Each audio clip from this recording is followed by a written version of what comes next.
Actually, hindi basketball ang una kong ano. Aba, Ah. madadagdag na. Olympic Okay. din talagang rebanse. Hindi Anong talaga. sport yan? Volleyball ako nung una. Siya ang una. Siya ang una. Okay.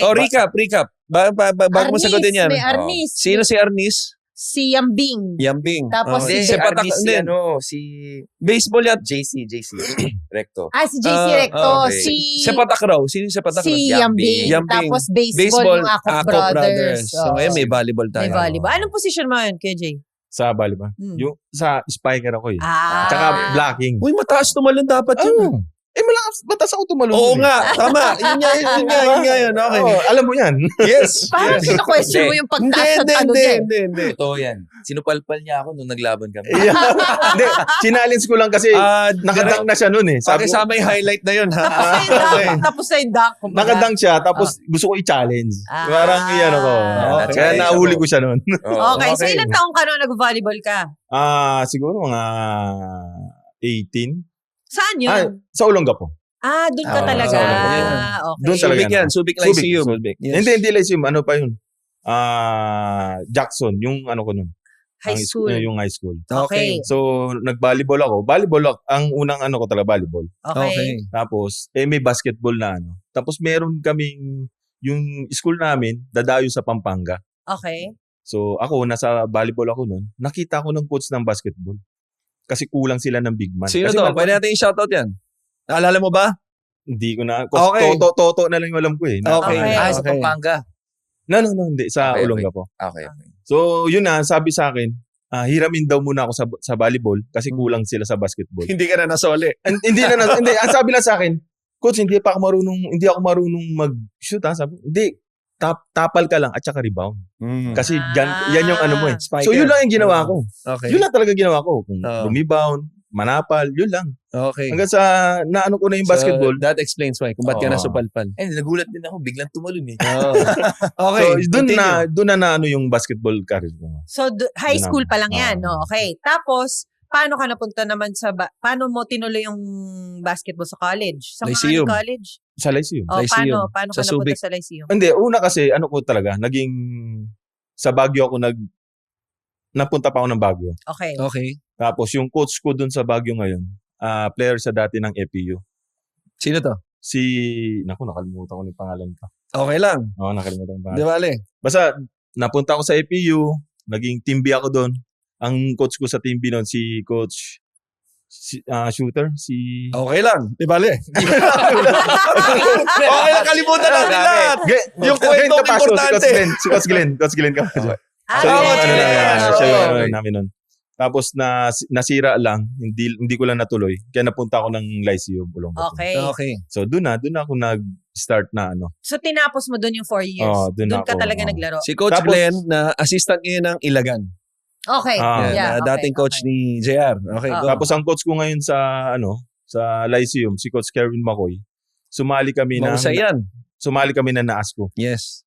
Doon na ako nakita. Shoutout, Coach Kerwin Kerwin. McCoy. Ano yan? Kerwin Dating San Beda San player Beda. yan. Okay. Sabi na. Pagkatapos nun, nag-D-League ka. Di ba? Hmm. Nag-PBA D-League ka. Ayun na, yun yung Pagkatas ng Lyceum. Anong team yung dilig mo? honeymoon. Ani, sino teammate mo ron? Pakisabi. Yung idol natin na kuya. Si Watson. Okay. Ayan. Tapos, pagkatapos nun, PBA D-League. Ayan, no? Pruweba. Kala mo, ha? Ay, grabe. Akala mo. Ha? Teka lang. Naalala mo ba yan?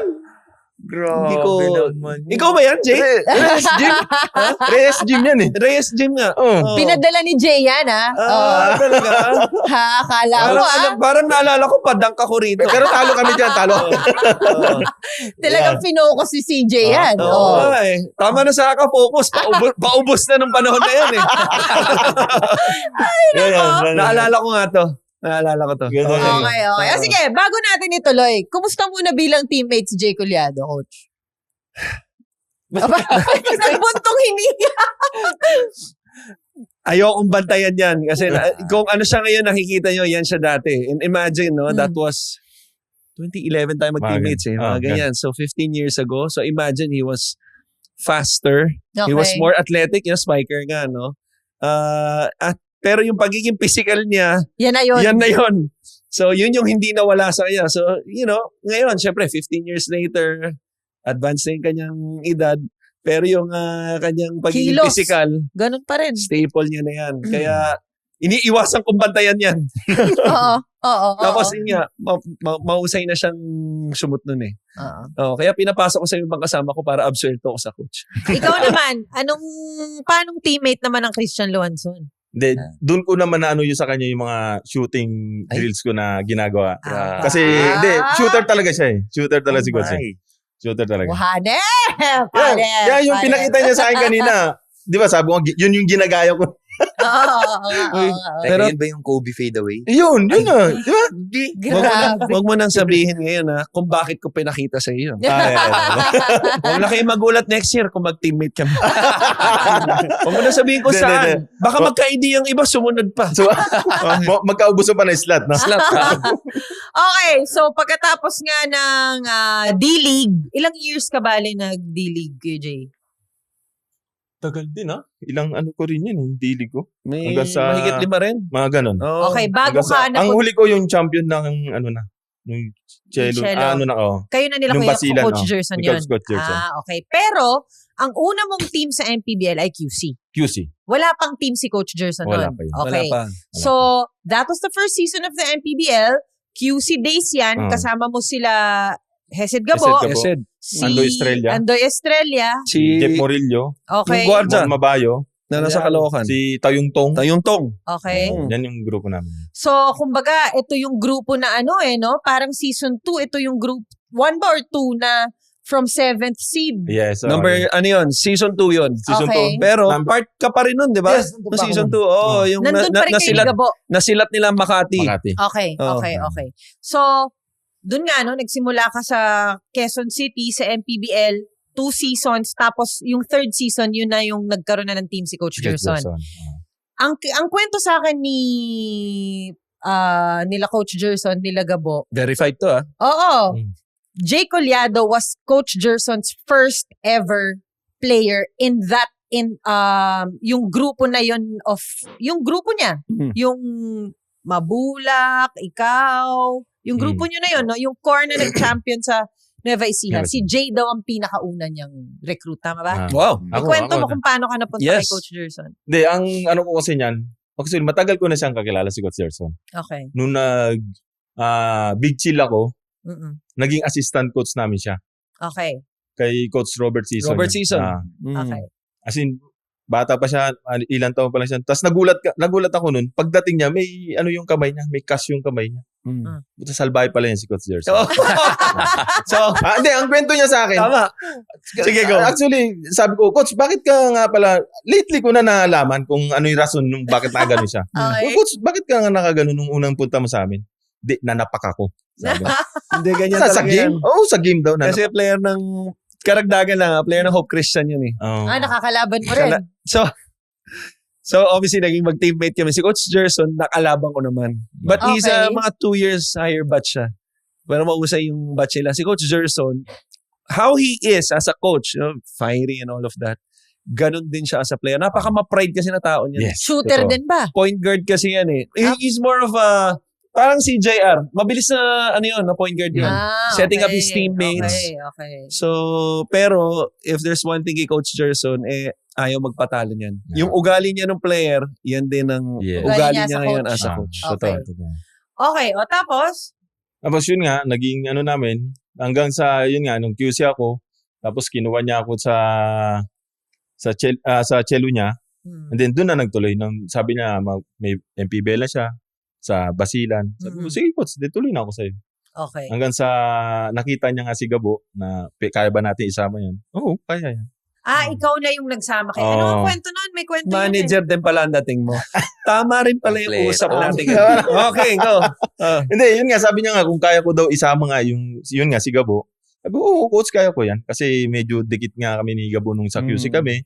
Sabi ko, hanggang sa, yun nga, nasama ko siya sa kay Coach Gerson. Grupo ni Coach Gerson. Okay. So si Jay Collado pala ang nagsama kay Hesed Gabo kay may bagong kwento yan next year. May bago siyang isasama. Tuloy mo na. Okay, so basically, bago natin ituloy, no, bago natin puntahan yung championship year ng Nueva Ecija, si JR muna itanong natin. Kasi champion din to sa puso ng mga taga Paranaque. Naalala ko di ba? Matik niya. Alala ko yan, pag may game ang Paranaque, kala mo talaga si... Crowd favorite. Ay, grabe, no? Grabe yung parang kala mo abaryentos ng Paranaque. Kulang na lang, palitan yung Olivares Gym ng Oligario. Oo, sa totoo lang talaga, sa totoo lang. Yari. Lalo na pag best player yan. Naku, grabe. Grabe. Grabe ang sigaw ng... Okay, JR, kwento mo sa amin, no? Alam ko taga Samar ka. Leyte ba? Samar? Samar. Samar. Pero hindi ka dun lumaki. Oo. Dito ka na sa Paranaque lumaki. Paranaque. Kwento mo sa amin paano ka napunta sa basketball. Kasi yun Ganun din yung parang galing din ako sa track and field.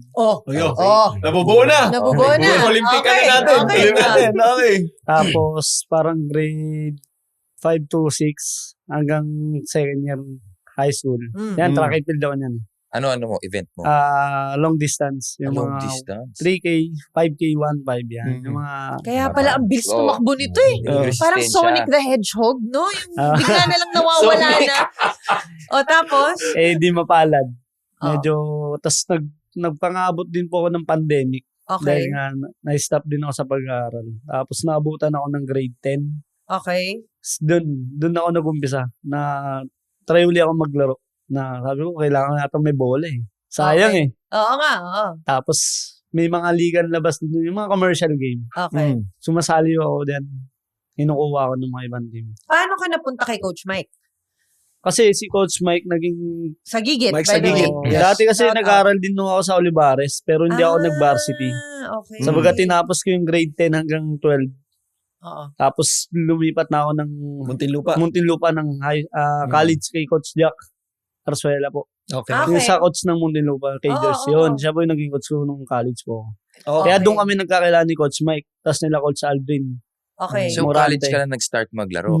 College. Grabe He's only 29, by the way. 29 Late years na. old. Late na. Contrary to popular belief, he's only 29. Okay. Medyo late na ako sa paglalaro. Mm. Medyo nag-ano lang din ako. Nagsipag lang din. Kung di ka pa nakasubscribe, ano pang hinihintay mo? Bawat episode, bawat laro, bawat kontrobersya sa MPBL. Nandito kami para harapin lahat. Hanapin ang Rebanse sa Spotify, Apple Podcasts, at YouTube. Kung may gusto kang sabihin, may issue kang gustong harapin, o may Rebanse ka sa sinasabi namin ngayon, mag-subscribe, i-share, makiisa sa usapan.